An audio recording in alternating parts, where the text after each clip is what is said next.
तर प्रांजल खेवलकरांच्या अटकेनंतर रोहिणी खडसेंनी आपलं मौन सोडलंय। कायद्यावर आणि पोलीस यंत्रणेवर विश्वास असल्याचं रोहिणी खडसे म्हणाल्यात।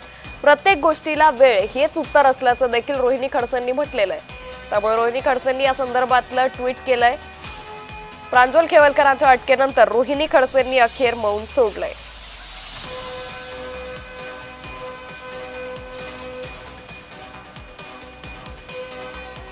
तर रोहिणी खडसे यांचं ट्विट आपण सध्या पाहतोय। कायद्यावर आणि पोलीस यंत्रणेवर माझा पूर्ण विश्वास आहे। प्रत्येक गोष्टीला वेळ हेच उत्तर असतं। योग्य वेळी सत्य बाहेर येईल। जय महाराष्ट्र अशी पोस्ट यावेळी रोहिणी खडसे यांनी केलेली आहे।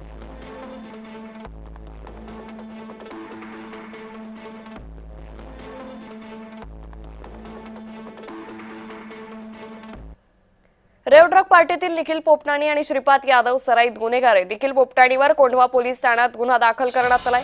श्रीपाद यादववर बंड गार्डन पोलीस ठाण्यात गुन्हा दाखल करण्यात आलेला आहे। त्यामुळे रेव पार्टीतील निखिल पोपटाणी आणि श्रीपाद यादव हे सराईत गुन्हेगार असल्याचं तपासात उघड झालेलं आहे। त्याचबरोबर त्यांच्यावरील इतर गुन्हे देखील आता समोर आलेले आहेत।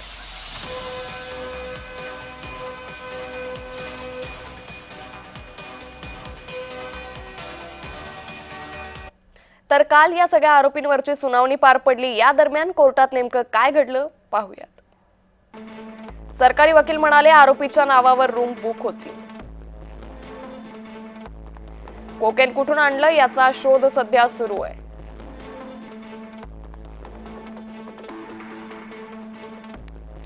तर यावेळी प्रांजल खेवलकरांचे वकील म्हणाले यापूर्वीही खेवलकरांना अडकवण्याचा प्रयत्न झाला।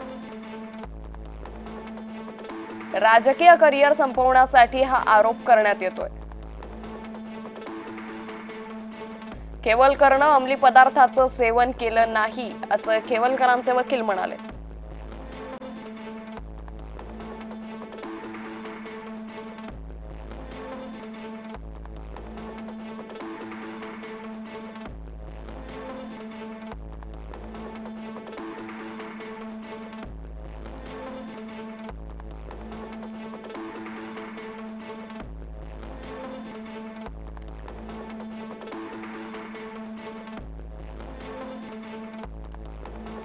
त्यामुळे आता काल पुण्यातील या रेव पार्टीतील सर्व आरोपींच्या तपासादरम्यान सुनावणी पार पडली, ज्यामध्ये या दोन्ही सर्व आरोपींना 2 दिवसांची पोलीस कोठडी सुनावण्यात आलेली आहे, ज्यामध्ये एकनाथ खडसेंचे जावई प्रांजल खेवलकरांचा देखील समावेश आहे।